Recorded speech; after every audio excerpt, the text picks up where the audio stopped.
এই যে প্রথম দফা ভোট শেষ হলো, আর কিন্তু সব কৌশল ছিল কিভাবে ইভিএমটাকে সরানো যায়, ইভিএমটা বদলানো যায়, কিভাবে বিডিওদেরকে সেট করা যায়, কিভাবে ডিএমদেরকে সেট করা যায়, সব এটা কৌশল জানে। কিন্তু এবার সব কৌশল ফেল হয়ে গেছে। ইভিএম রিজার্ভ ইভিএম গুলো বদল করতে পারিনি এরা, সুমিত খা ধরে নিয়েছেন। একটু এই ভিডিওটা দেখুন।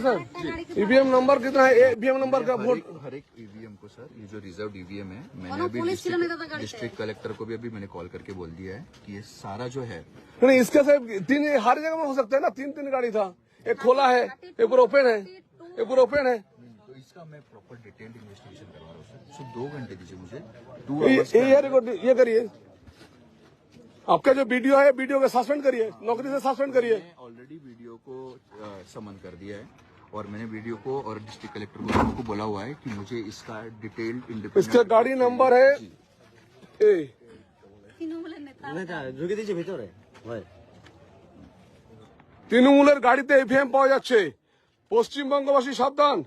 আমি বিশেষ করে বিজেপি নেতাদেরকে বলবো, এদের কোনো ঠিক নেই, কোনো বিশ্বাস করবে না। দেখুন দেখুন গাড়ির পুরো তৃণমূলের ইভিএম মেশিন। আমি কখনো মিথ্যে কথা বলি না, আমি বারবার বলছি এটা পশ্চিমবাংলা প্রত্যেকটা জায়গাতে হচ্ছে। প্রত্যেকটা অ্যাসেম্বলিতে 30টা করে মেশিন পাল্টানোর চেষ্টা চলছে। প্রত্যেকটা জায়গা থেকে বেশি চেষ্টা করার চেষ্টা হচ্ছে।